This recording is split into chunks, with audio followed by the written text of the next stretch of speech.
مختصر انداز میں حضرت صلی اللہ علیہ وسلم کی نعت پاک ہمیں سنا رہے تھے، تو میں احباب سے گزارش کروں گا کہ جتنے بھی ثناءخوان حضرات تشریف لائیں حضور کی ثنا خوانی کریں تو کم از کم سبحان اللہ کہہ کر ان کی دلجوئی کی جائے، کیونکہ ہمارا مقصد اس محفل کے اندر آنا جو یہ دلجوئی کے لیے ہے، ثواب کے لیے ہے، تو مسلمان کا دل خوش کرنا بھی بہت بڑی رحمت کا باعث ہے۔ تو اس لیے جو بھی ثنا خوان آئے ان کے بعد کم از کم ایک بار سبحان اللہ کہہ کر اپنی نیکیوں کو اٹھائیں۔ اور اب ہم بلا تاخیر اپنا جو مقابلہ حسنات ہے اس کو شروع کرتے ہیں۔ ان کی جو مقابلے کی جو شرائط ہے اس کو بیان کرنے کے لیے میں دعوت دوں گا محمد شہزاد رضا صاحب کو کہ جو ججز میں سے ہے کہ وہ آئیں اور آ کر مقابلے کی جو شرائط ہے وہ بیان فرمائیں۔ محمد شہزاد رضا صاحب، جناب محمد نسیم حسن شاہ صاحب تشریف لاتے ہیں، وہ آپ کو مقابلے کی جو شرائط ہے ان سے آگاہ فرمائیں گے۔ الحمدللہ رب العالمین والعاقبۃ للمتقین والصلاۃ والسلام علی سید الانبیاء والمرسلین، اما بعد فاعوذ باللہ من الشیطان الرجیم، بسم اللہ الرحمن الرحیم۔ وقت کی نزاکت کے پیش نظر تمام جو مقابلے کے اندر حصہ لینے والے بچے ہیں یا بزرگ ہیں وہ چند باتیں اپنے پیش نظر ضرور رکھیے۔ پہلے نمبر پہ بات وہ یہ ہے کہ کلام ہم نے جو نمبر رکھے ہیں علیحدہ علیحدہ گوشوں کے، وہ کیا ہے؟ نمبر 1 کلام، پھر اس کی ادائیگی، پھر کیا کہ اس کا تلفظ بچے کا دیکھا جائے گا کہ اس نے کس طرح وہ الفاظ کو ادا کیا ہے۔ یہ 3 ہیں جناب کوشش۔ اب انہی کا جو مجموعی سکور ہوگا جس کا سب سے زیادہ ہوگا وہی بچہ فرسٹ سیکنڈ تھرڈ نمبر پر ہوگا۔ ہر چند کے کوئی بھی اس معاملے کے اندر فرسٹ سیکنڈ تھرڈ تو ہوتا کوئی نہیں۔ بہرحال یہ ہمیں جس ذمہ داری کے اوپر فائز کر دیا گیا ہے ہم پابند ہیں کہ جناب کسی نہ کسی بلیک اینڈ وائٹ پوزیشن کو ضرور کیا گیا ہے۔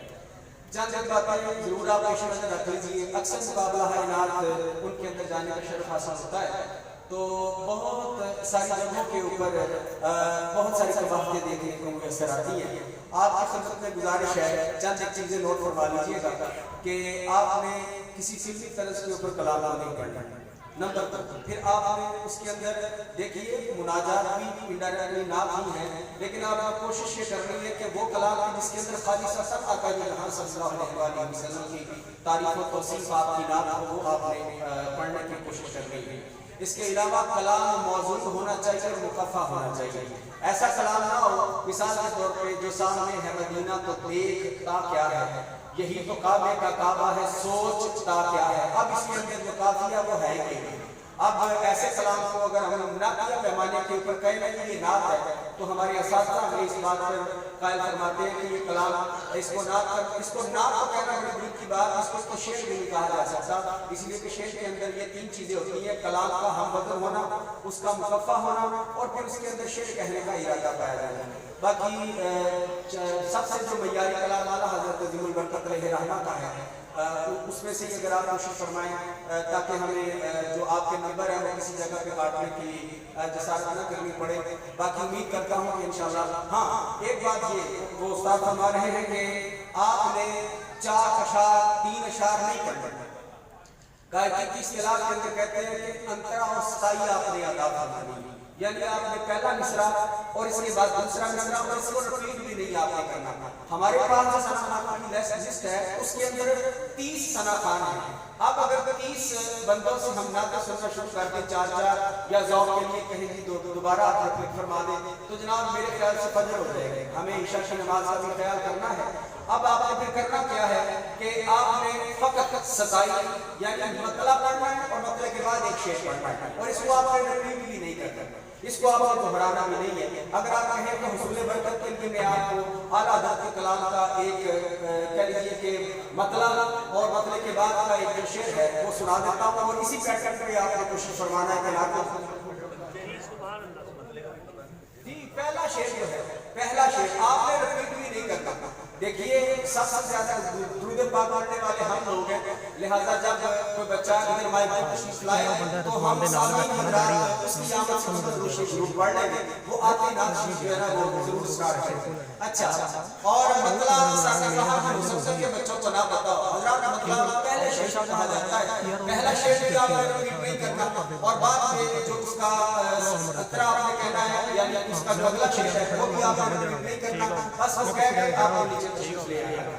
اعلیٰ حضرت کے کلام کی ایک کہہ لیجیے کہ بطور ایگزامپل آپ کی خدمت میں ایک تھوڑی سی جسارت، وہ کمال حسن حضور ہے کہ گمان نقص جہان ہے، یہی بھول خار سے دور ہے، یہی شمع ہے کہ دھواں نہیں، وہ کمال حسن حضور ہے۔ اور اگلا شعر آپ نے یوں باخدا خدا کا یہی ہے گھر، نہ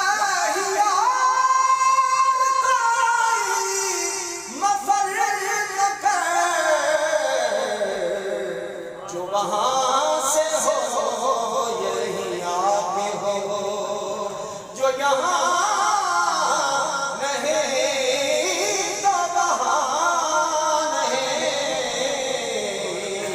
وہ کمال حسن حضور ہے۔ اپنے اس پروگرام کو شروع کرتے ہیں تو سب سے پہلے میں جس سناتان کو تشریف لاتے ہیں حضور جو سناتان آئے گے۔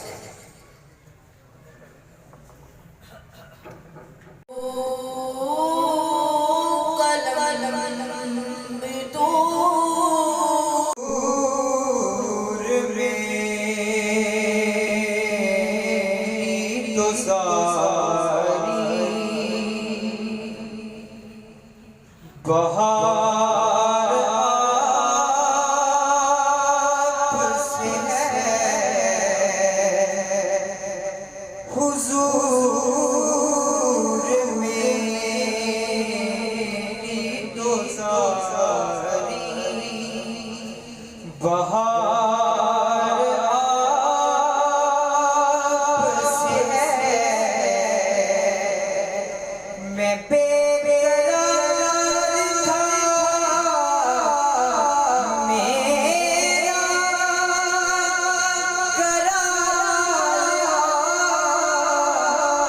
سے حضور میری تو ساری، کہاں ہے مدینہ، کہاں میری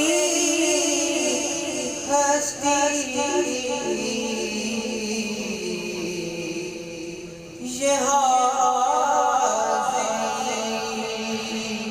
کا سبب بار بار آپ سے ہے، حضور میری تو ساری۔